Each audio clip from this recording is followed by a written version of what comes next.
Our next item is 7.2, a delegation from Sina Munasinghe, President of the Sri Lanka Canada Association of Brampton, regarding a peace monument for all Sri Lankans. Welcome, Sina. You have 5 minutes.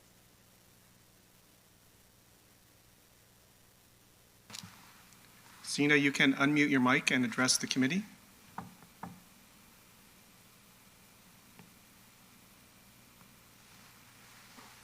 Hello, can you hear me now? Yes, we can. Please proceed. Okay, thank you very much. Good morning, His Worship Mayor Patrick Brown and the members of the Council. I thank you for this opportunity to speak to you today. I timed the presentation to be just over 6.5 minutes. I hope that's okay with you. And first, I want to thank Mayor and Councillors for the actions taken to counter COVID. And like everyone else, I'm also looking forward to the day that we can start the normal life we all used to. Sorry, Sina, I'm sorry to interrupt you. You do have a maximum of 5 minutes for this presentation. Okay. My name is Sena Munasinghe. I am the President of Sri Lanka Canada Association of Brampton. We are a community organization for Bramptonians of Sri Lankan origin. I am here to voice the Sri Lankan community's concern about the motion passed by the City Council to support the erecting of a monument to recognize the contribution made by the Sri Lankan Tamil community to Brampton. Next slide, please.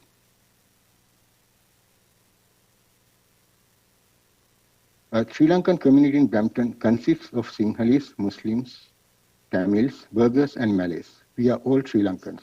We all have contributed to the culture and the economic prosperity of the city. The armed conflict in Sri Lanka has impacted all of us the same way, irrelevant of our race, religion, or any other difference. We migrated to live peacefully, not to import foreign conflicts of yesterday. We are here to promote coexistence, reconciliation, and harmony in the beautiful flower city of Brampton. Next slide, please. I'd like to read the quote directly from Brampton's 2040 vision. The essence of Brampton is diversity, seen and celebrated as a mosaic of people. Next slide, please. I'd like to highlight few key points of Brampton's diversity. City of Brampton has 4th largest visible minority population. There's 234 ethnic origins and speaks 89 languages. 52.5% population are born outside Canada. Next slide, please. Here you can see the top 10 places of birth for immigrants, and Sri Lanka is in top 10 places with 11,900 living in Brampton. It is on record that there's 4,660 Tamils, so that leaves around 7,300 approximately Sri Lankans and Muslims living in Brampton. Next slide, please. I skipped this slide because it is just a record. So next slide, please. So this is the armed conflict in Sri Lanka. All ethnic groups, Tamils, Sinhalese, Muslims, were equally affected by the 3 decades of conflict. And the armed conflict brought trauma and destructions to all, Tamils, Sinhalese, Muslims, and other minority groups all over Sri Lanka. LTT terrorists has massacred 126,000 innocent Sinhalese and Muslim civilians as part of ethnic cleansing. Additionally, 81,000 Sinhalese and Muslims died as results of LTT terrorists' suicide bomb attacks.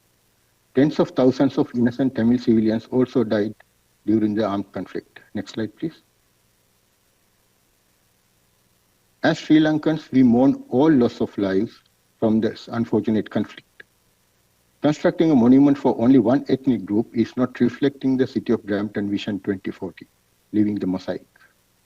It brings back trauma to the Sinhalese and Muslims who have experienced 3 decades of suffering, along with their Tamil brethren. As you know, Brampton is a shining symbol of Canadian cultural mosaic and peace, where all ethnic groups are living peacefully while enjoying their cultures. So let's keep it that way. Next slide, please. So this slide tells it all. It's inclusivity. We are stronger together. Next slide, please. Next slide, please. Can you put on the next slide?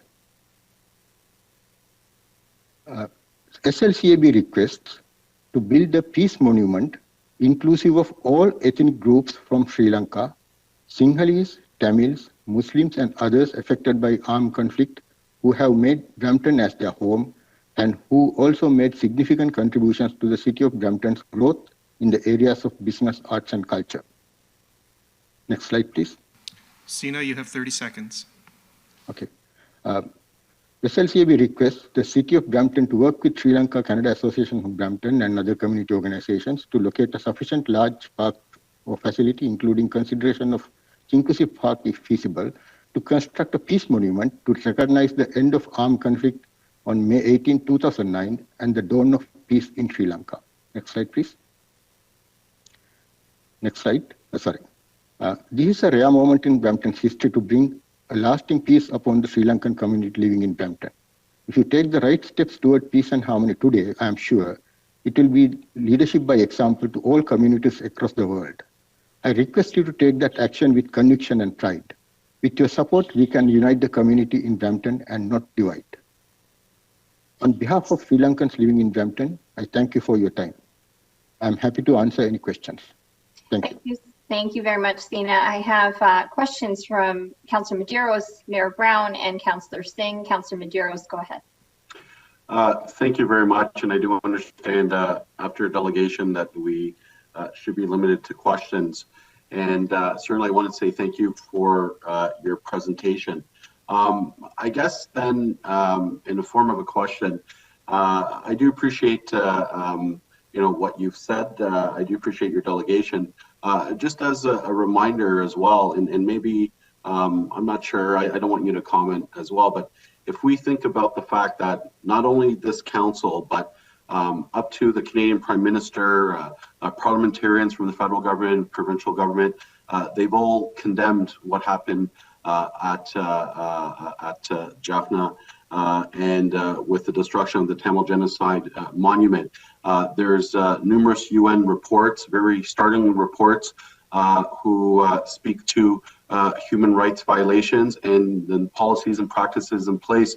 And this is from the UN High Commissioner for Human Rights, and that is very concerning as well. And just lastly, I would just say that, as you know, the City of Brampton, you rightfully suggested, in terms of what we represent here in the City of Brampton, our effort of building the Tamil Monument is not about creating division. It's really about letting people heal their wounds. It's about building a better society. It's a strong message that authoritarian regimes and their supporters, in terms of strengthening Canada's efforts towards protesting human rights, and we do that right here in the City of Brampton. And we will always speak up, I think, against these forms of tyranny specifically. And the most important aspect of this was that truly this really impacted our local Brampton Tamil community in such a way that I was moved, and I think this council was very moved as well, knowing what the pain and suffering they went through. So again, this is not about creating division, it's about respect and support for a community that clearly feels the pain of what's happened over and beyond in another country. So I do appreciate your presentation, your delegation, and certainly everyone who lives in the City of Brampton has an opportunity to come to council and provide us with any forms of consideration that is important to the community. And that's what this council represents, and we will always respect diversity and inclusion. So well, I thank you very much for your delegation. Thank you. Okay, I'll take a few seconds to answer that. First of all, that monument was actually not destroyed. It is has to be demolished because it is as part of the expansion plans, and now it is being again reconstructed as a peace monument. So it is being again will be a symbol of peace. And other allegations against Sri Lanka has been addressed at the appropriate forums, so I'm not going to go there. And I am more than happy to meet Mr. Medeiros to explain the facts about Sri Lanka. Then he can decide for himself. Thank you, Councillor Medeiros and Sina. Mayor Brown, you're next. Thank you, Chair Santos. I read the letter from Sina. Sina, are you a Brampton resident? Yes, I am. Okay. And how long has the Sri Lankan Canadian Association of Brampton been around for? We have not been functioning as a Brampton association for long, but we have been because this is the first time I've heard of it. yes, So, that's correct. Sina, how many members do you have of the Sri Lankan Canadian Association of Brampton? Okay, right now we are having about 500 members, but because we are very young, we are still expanding. So we will be getting more members, but at the moment we don't have that much. Okay, now Sina, I'm reading your letter. It uses the same language as a letter that I got recently from the Sri Lankan High Commission. Do you work with the Sri Lankan? Do you have a collaborative relationship with the Sri Lankan High Commission? Not at all. Would you mind reading whatever that text you see that it is from whatever that letter you received from Sri Lankan High Commission that is in my delegation? No, it's the same stats you're using, the same information as the Sri Lankan High Commission. I just wondered, have you spoken to the Sri Lankan High Commission? Do they agree with your letter? I have no reason to contact Sri Lankan High Commission on this. I am representing here as a citizen of Brampton, a Canadian citizen living in Brampton. But have you spoken to the Sri Lankan High Commission? I have not. I have not spoken to any Sri Lankan authority on this regard. Okay.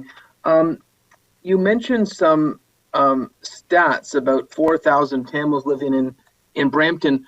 According to Stats Canada, 12,000 people in Brampton have their mother tongue as Tamil.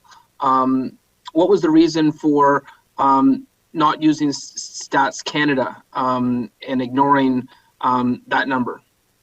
Well, that 4,600 number is in the original motion moved by Councillor Medeiros, so I went by that. And just to enlighten you, Tamil is a language, and Tamils are spread all over the world. Tamil is a language spoken in many parts of the world. The majority of Tamils living in Tamil Nadu, in India, and then there are many Tamils migrated from Tamil Nadu here who speak Tamil as their mother tongue. And other than that, there are countries like Malaysia, and actually there are many countries where there are Tamils who had been migrated over. Okay, and Sina, in 2013, Canada boycotted the Commonwealth in Sri Lanka because of the war crimes that were committed. It was a notable boycott at the time. Did you support the boycott, the Canadian boycott of the Commonwealth in Sri Lanka because of the war crimes? There is there is allegations of war crimes which has been addressed in the appropriate forums, so I don't want to go there. But but given that the Canadian government took a principled stand, are you in opposition to Canada's foreign policy? I have no reason to be against Canada's foreign policy. I am a Canadian citizen and I fully support my government. Okay, so you support the decision to boycott the Commonwealth in Sri Lanka and the war crimes? I do. Okay, thank you. And that's important because understanding that a genocide took place and war crimes took place is the first step. Mayor Brown, you are mixing up two things. The allegation is about war crimes, not about genocide at that time. Okay, so the Canadian government has also expressed their opposition to the genocide that happened. Do you support that Canadian foreign policy position? Canadian government has not expressly said that genocide happened. What they have done is they have asked the UN to conduct an investigation on that. Now you can see the stark difference between how they done the declaration recently, where they categorically mentioned that, but on the Sri Lankan context, they wanted UN to conduct an investigation. So both Prime Minister Harper and Prime Minister Trudeau have spoken about the genocide in Sri Lanka. Do you support that principled Canadian foreign policy that just like we have with the Holocaust, just like we have in Serbia, just like we have in Rwanda, that Canada foreign policy involves speaking out against atrocities? Do you support that fundamental Canadian foreign policy? Absolutely. I am always against any form of violence. I just want to move on to another issue. one of the reasons I really supported Councillor Medeiros, who showed real leadership in putting this forward, is I believe that cities should be consistent with principled Canadian foreign policy. And part of our family is grieving, we all show in that grief. And it's not about numbers. If there was one Tamil speaking person, or 4,000 as you say, or 12,000 as Stats Canada say, I used to represent Barrie at the time. And I spoke about the genocide in the House of Commons at a time when I had 2 families in Barrie. And people said, oh, you must just be responding to a big Tamil community in your riding. I said, I have 2. And he said, 200,000? I said, no, 2. Because principle is what should be at the heart of Canadian foreign policy, not numbers. And to say that there's less than there is, for really me, is irrelevant. It's about showing solidarity when there's been a major international crime. And so one of the reasons I would oppose changing a genocide memorial to a peace monument is, could you imagine after the Second World War, when around the world Holocaust memorials were built, that if we said that we didn't want to have a Holocaust memorial, that we didn't want to offend the Nazi government, that we would have a peace memorial instead of a Holocaust memorial, people would have been aghast, and rightly so. You can't sweep wrongs under the carpet. You can't ignore the travesty that happened. And part of reconciliation, part of reconciliation is acknowledging the loss of life, the murder, the rape, the mass graves, and that's part of reconciliation. So my first question, Sina, is, would you, following this, would you suggest that it's not appropriate to have a Holocaust memorial? I think you are making an insinuation there, because Holocaust is an established fact, and it is nothing to do with what's going on in Sri Lanka. And to have that memorial to represent everybody, the grief of Tamil is as the grief of Sinhalese, grief of a Muslim. Anybody who has gone through that conflict knows that. It doesn't go by any nationality. So, Sina, you don't appear to be aware of Canadian foreign policy and the UN investigations. This is not a matter of debate if a genocide happened, just like it was proven that a genocide happened in Serbia, just like a genocide happened in Rwanda, just like a genocide happened in Nazi Germany. To say the sky is not blue, to say that, to pretend something's not happening, I actually think it amplifies the hurt that's happening. To say to the 70,000 plus civilians that were murdered and raped that didn't happen, what you're doing is you're bringing hurt from abroad here. And so I take great offense to this suggestion, because we don't engage in revisionist history in Canada. In Canada, people have come from all around the world in the hope of freedom, in the hope of peace. And to say that their history, which is interwoven with Canadian history, doesn't exist is a slap in the face at their loss. And it's something that I can't abide by or support. And, we have a democracy here, and you're allowed to come forward and to oppose a motion that we've made. But I want you to think about those same Tamil families that tried to come forward in Sri Lanka during the genocide. When they came forward to object to a government action, they were murdered. That's the difference between Canada and a dictatorship. That's the difference between Canada and a genocide. I will not be supporting this request. And I just want to close by saying there have been examples articulated in the Canadian House of Commons about foreign interference. I am worried that this type of revisionist history is being encouraged by the Sri Lankan High Commission. And even though there's been assurances otherwise, I am doubtful, because just like we wouldn't stand by Holocaust denial, we shouldn't stand behind genocide denial. And I just think that needs to be on our record, because this is a democracy. We allow deputations to come forward, but this would not have been allowed during the civil war in Sri Lanka. If this same delegation came forward, the family would have been murdered and raped. Thank you. We are not actually asking that monument to be Point of order. removed. We are asking Thank for you. a Point of order. monument for you. Yes, Councillor Paleshi, go ahead. Yeah, this is not a debate, Okay, thank you very much.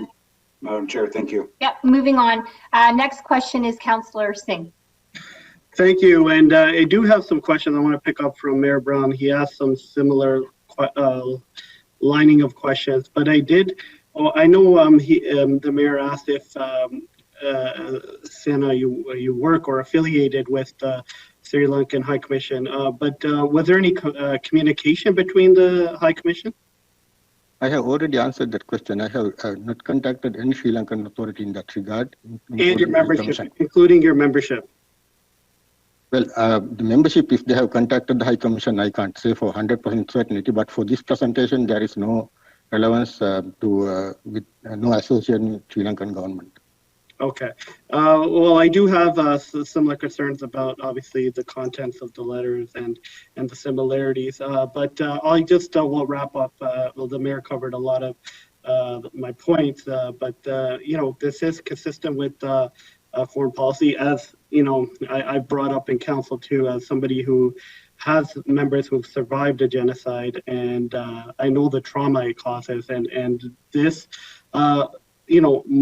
monuments and other recognition tools do help with the healing and reconciliation process, especially when a family has faced missing loved ones, physical abuse, sexual assaults.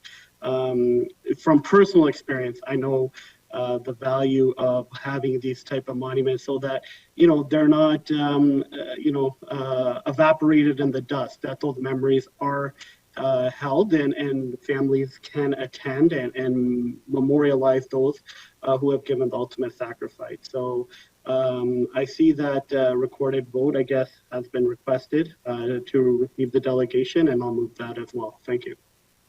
Yes, I think I would like to add one thing. We are not asking for this monument to be changed. We are asking for another monument for the Sri Lankans who are perished in this conflict, including Tamils.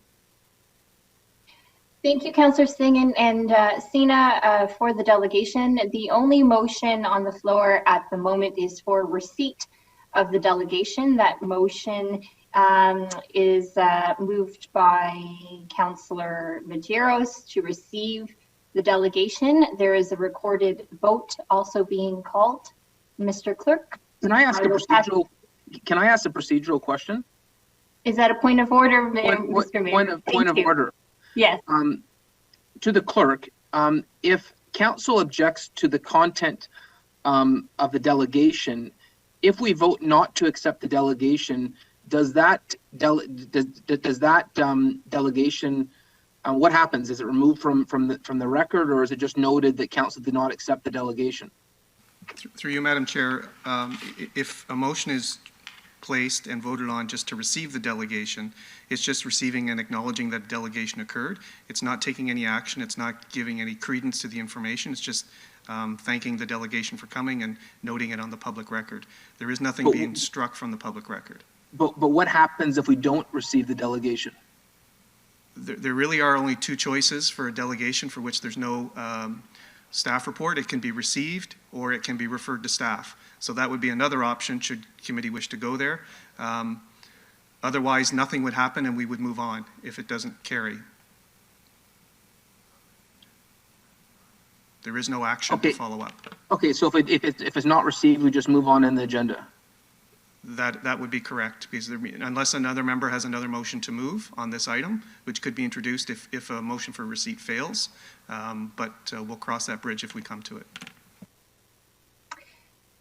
Any further questions on your point of order, Mr. Mayor? No, I was just thinking of what would be the best approach, since I believe many of us object to the content of the presentation, but it sounds like from the clerk it doesn't really matter in terms of this procedural aspect.